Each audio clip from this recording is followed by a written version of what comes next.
Hello and welcome everyone. My name is Danny Kalala, and today we are here with the founder and CEO of Kokua Recovery, Ken. I'm sure you all know him because we are actually on his Facebook page right now. But we wanted to talk today about a few key differentiators with Kokua and really dive into some of the unique things that Kokua does. So for anybody that doesn't know Kokua, why don't you give everybody kind of an understanding of what the facility's for, who you treat, where you are, the whole nine. Yeah, you bet. So Kokua Recovery is drug and alcohol-related treatment with co-occurring disorders of anxiety, depression, ADHD, significant trauma history, and it can be primary or secondary relative to the drug and alcohol abuse. But that's got to be a part of it because so much of the programming targets that to come just for mental health, while that's terribly important, we would sort of overdo it on the drug and alcohol side, and that wouldn't be helpful.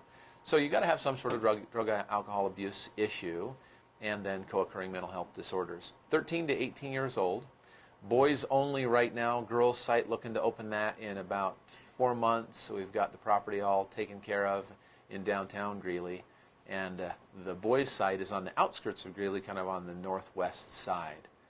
I think that covers the bulk of it. Love it, and to have a resource for these young adults, these adolescents that are struggling. The drug use from 13 to 18, especially here in Colorado, we know is rising, and across the nation. Yeah. They're getting access to drugs and alcohol and substances a lot faster. Yeah. So a lot of parents out there, you might be a parent watching this, or you might be a past client or somebody that knows a lot about this. You know how unique this treatment center is and how needed it is across the nation. So high five for starting it up and really starting to help people out. So we have Jeff, do it, Ken Huey, and thank you. And Michelle, nice to see you. Thanks for commenting today. If you would like to say hi, make sure you leave a comment. And if this content is important, make sure you click the share button. But let's get right into some of these differentiators, because you were telling me about service being a big part. You have a really cool trip to Guatemala planned, which is really unique for the industry to kind of do that level of service. So every other month, we'll be going down to Guatemala. Our first trip is June 1st to the 8th.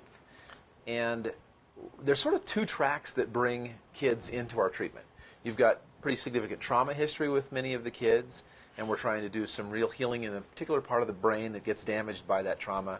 But you've got kind of entitled, what we live with here in America is really quite amazing, and there's an entitlement that comes from living in this kind of luxurious way. Mm-hmm. So entitlement, empathy, development needed, impulse control kinds of issues, that kid is served very, very well by getting in touch with humanity in a really profound way. And it does some very specific things to parts of the brain. There's really great research on it, too. Wow, tell us about that. To get there, so basically you're trying to light up the prefrontal cortex and get people thinking about cause and effect and thinking about what it's like to live in a really amazing environment, and kind of turn off their limbic system that has all this fight, flight, or freeze stuff going on. That's too technical. Let's not get too far into that. Let me just say. Don't dive deep in, right. What we want to do is go down to work with a group called Cultiva International. They build grow boxes,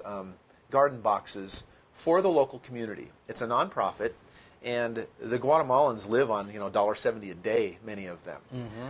Well, if we can hand them a grow box to grow produce, these things are built in such a way they're a certain depth and size that families can live perpetually off of the produce that they can get. Wow. Well, that's something that we don't worry about as Americans. We just don't not have to at think all. about it. Yeah. No.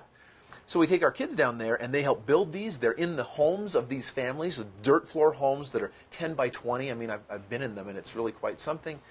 And to get connected at that level and feel I want to help is a brand new experience for so many of these kids. So that's part of what we do every other month, as I said, taking the kids down there. The first group will go, as I said, June 1st. And that's really unique for anybody watching. I've not heard of that before, somebody doing that, and I can see how it could be such a benefit to get that perspective. This is what other worlds are like. This is what you have. It's a great perspective thing.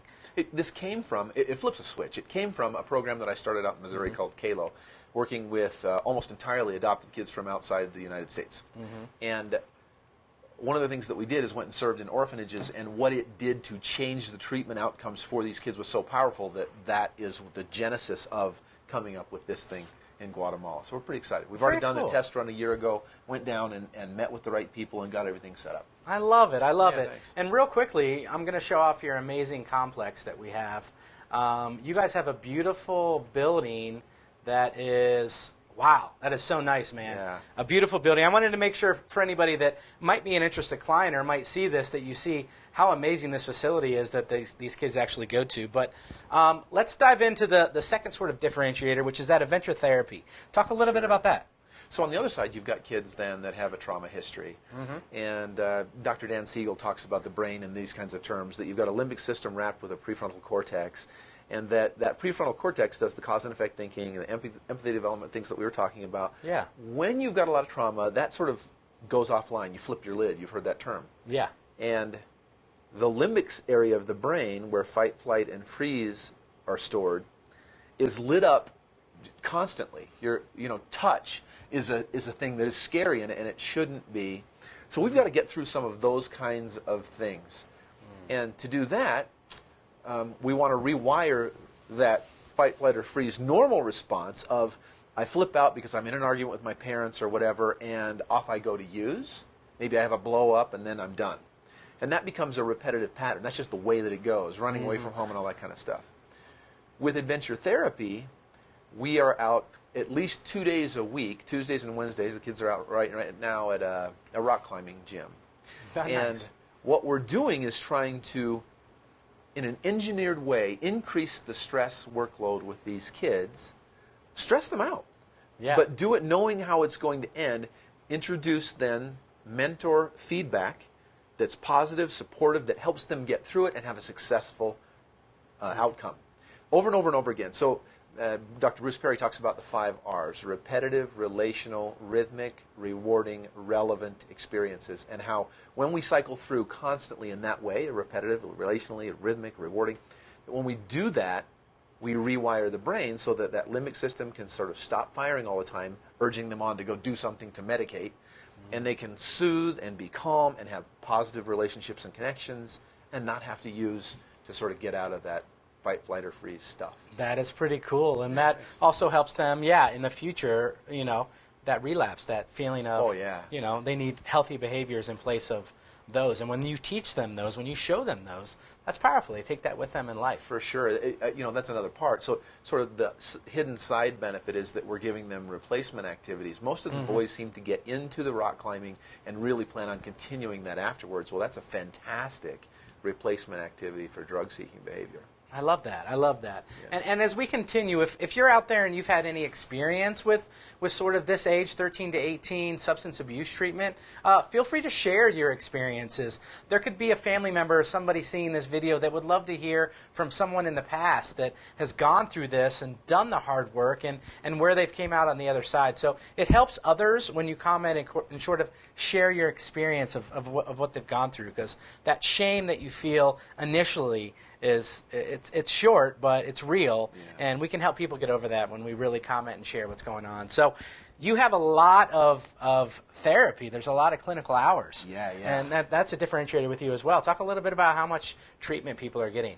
Yeah, there are lots of, well-intentioned kind of boot campy places, for sure. But not very many that are really clinically robust.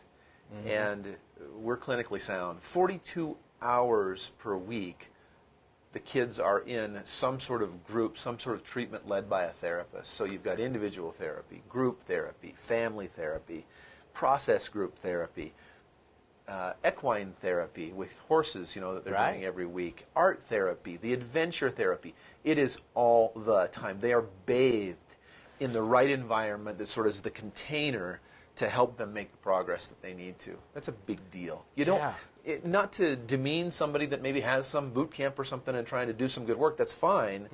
But if you really want to get at the right kind of behaviors, the right patterns, and the right brain issues that you've got going on, you've got to be clinically robust. I love that, and that's really cool. So let's talk about a position you're hiring for. So you're trying to find a really qualified marketer here in the Colorado market to sort of spread the great news about Kokua recovery and let people know you exist, you're functioning, your programs, all this great stuff. So talk a little bit about who you're kind of looking for to fill that role. You bet. So, you know, we really would like to find somebody that just knows the community, that's connected in the recovery world and knows psych hospitals and practices that are out there, other residential treatment centers, etc. Right. Usually that's going to be in the adult world because there's not very much on the adolescent side. Right. But that is connected and brings a bit of a book of business then, people that they can talk to that can talk about Kokua, organize events, have speaking events for, you know, me and my team, things like that, to make sure that people know what we're doing and help drive referrals. This could be male or female. If it's somebody that's in the recovery world that has a recovery experience themselves, that's perfect. really cool. I really love it. But it's not a disqualifier if they don't have that.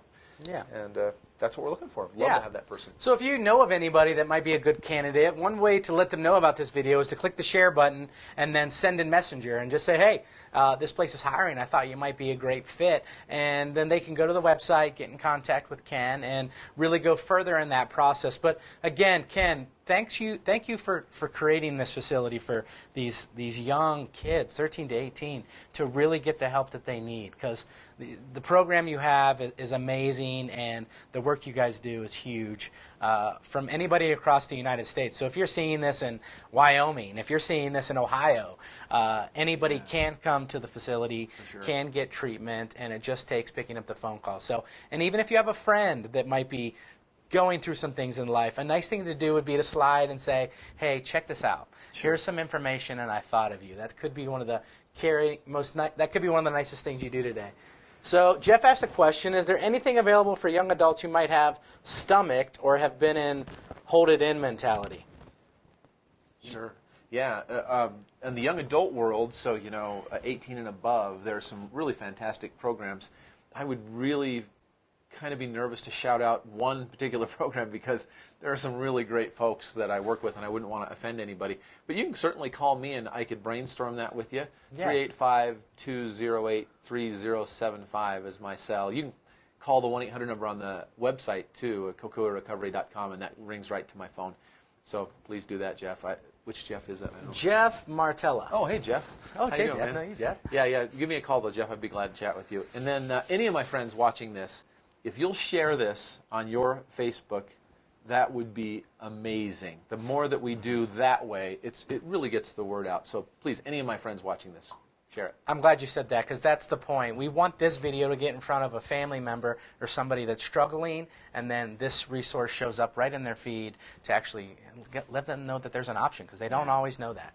So sharing would be awesome. Well, Ken, thanks for spending time today and really shedding some light on the program and the unique differences. And that marketer, if you're out there, feel free to reach out to Ken as well. Yeah, thanks, brother. Good to hang out with you, man. Yeah, enjoy the rest of your day. All right.